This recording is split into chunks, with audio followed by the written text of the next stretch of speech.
Sve vas skupa pozdravljam. Mi nastavljamo dakle suradnju Gradske knjižnice i Nacionalne i sveučilišne knjižnice na način da ipak Nacionalna knjižnica program za kojega procijeni da ga može, da tako kažem, izmjestiti izvan Zagreba, ponudi i nama, dakle Vukovarskoj knjižnici, i evo kao što vidite mi to rado prihvaćamo. Danas je to program koji govori o velikom hrvatskom književniku Ivi Vojnoviću, o čemu će zapravo puno, pa ja neću, govoriti naši gosti. Dakle, u prvom redu profesor dr. Tihomil Maštrović, dakle glavni ravnatelj Nacionalne i sveučilišne knjižnice i priređivač izdanja pisma Iva Vojnovića, knjige od 1 do 3. Drugi naš gost i gotovo naš, rekla bih, prijatelj, akademik Tonko Marojević, koji je u izdanjima, ako se ne varam, recenzent. Dakle, naši su gosti tu.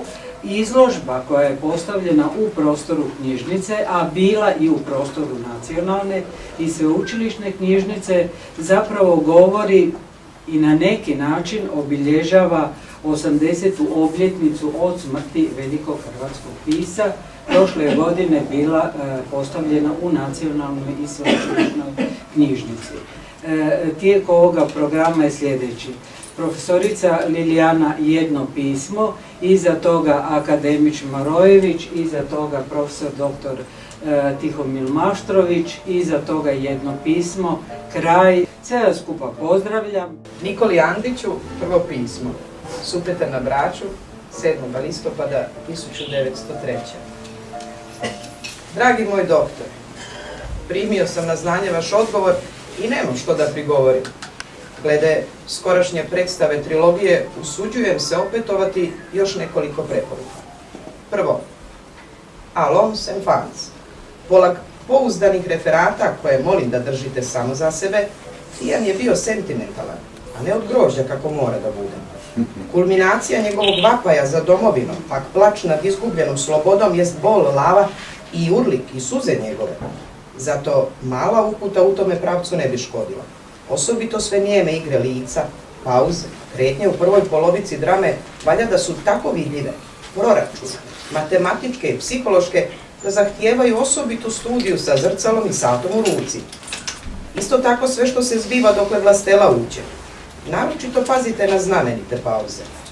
Opetujem po 100. put da osim burnih prizora gdje sve vrvi, viče i živi, cijela trilogija ima biti igrana polagano, da gledalac razumije iz pogleda, kretnja, pauza, sve ono što osobe na pozornici misle, a ne govore. Uostalom, to odgovara posve i naravi i čudi Dubrovčana. Molim neka se pazi na dvije preznamenite tačke gdje režija valja da naglas saudira sa igrom, a to je A. Svaki put kad ura zvoni i B. Zapad sunca u velikom zadnjem duetu. Drugo, za sjene sve još pridušenije, tjesnije, tajanstvenije. Sutan je zahvatio sve duše, a sve to valja da se čuti, da se vonja, da te tišti kano mora. Promislite kako je Whistler naslikao svaki prizor te elegije. Treće, ako igdje to na taraci režije ima biti savršeno, sjaj sunca, pa blagi, svijetli zaton, pa zvijev dana u noć mora da se razvije posve naravno i da slijedi kao simfonička pratnja sve igre. Preporučujem da gospar Lukša bude veliki gospar od glave do pete. Sve valja da odiše naravnošću, a ipak nekim dalekim zvukom fatalizma i udesa što lebdi nad svim onim glavama. Čujem da je cijeli prizor operete bio prava karikatura. Ono je društvo razuzdano, a ipak skroz elegantno. Svi muzikalni komadi moraju se izvesti na pravom tingle-tanglu. Molim neka kan bude vanredno živahan, pa makar neka ga cijelo društvo što pleše i pjevanjem prati. Tu će zvonci iz kapelice djelovat kao grom koji ošine i slomi unutarnji stroj onog urnebesa. Kontrast valja da djeluje elementarno. Najvruće preporučujem da Vuko bude dubrovački Konavljanin, a ne kakav graničar, to je prosto jednostavan sa nekim instinktivnim dostojanstvom kao što su Bošnjaci, Crnogorci, a ne prosti, napola glup, kao što su sve seljačke slike hrvatskih i srpskih komada, ala graničari, šokica, seoskih lola, a sad punto. I za druge predstave trilogije pošaljite mi tantijeme. Prostite što vas smetam, ali možete pojmiti moju nervoznost kad se radi o svome dijelu koje ne vidjeh i valjda neću nigda vidjeti. Srdačan pozdrav od vašega Mila Vojnovića.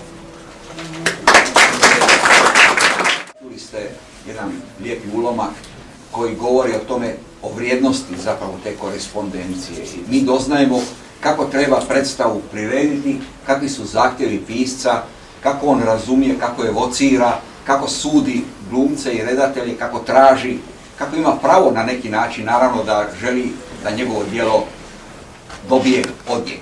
Vi niste naravno kazališni svijet, to vam ne mora značiti previše, ali vidite kako je to pisano sa osjećajem za ambijent, za vrijednosti, za svjetlost, za naprosto Vojnović je pisac koji znade evocirati, pa i evo recimo sporedni dio njegovog okusa. Pisma nisu bila namijenjena objavljivanju, a ipak ih primamo danas kao književno djelo. Ja bih ponajprije naravno čestitao, zahvalio priređivaču Tihomilu Maštroviću koji je kroz 10 godina nastojao sakupiti korespondenciju, zapravo najveći broj pisama jednoga hrvatskoga pisca.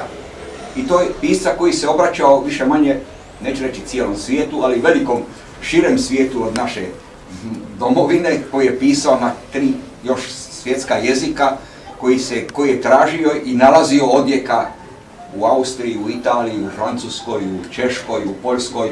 Dakle, pisca europskog i kozmopolitskog duha s jedne strane i pisca vezanog u svoj ambijent dubrovačku sredinu, nostalgičan, elegičan, u smislu upravo prošlosti koja je nekoć bila lijepa, sjajna. To je naravno pisac evokacije nekog vremena prošlih, jel? Takav je. Međutim, evo ja sam kao mlad rado čitao Vojnovića.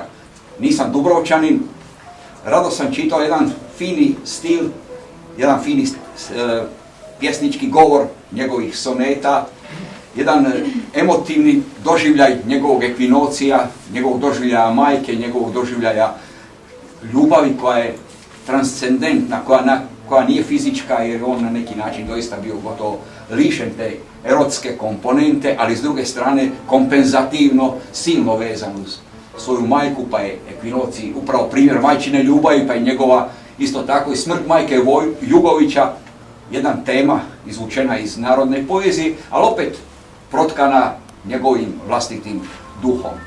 Mislim da je to ono što treba reći, da je Vojnović pisac koji je znao naći motive, teme koji su važni, koji su univerzalni, a opet su toliko izgovoreni, tako pisani da na neki način zvone, da su zapravo gotovo melodija. On je čovjek silnog osjećaja za glazbu jezika, a i za glazbu inače.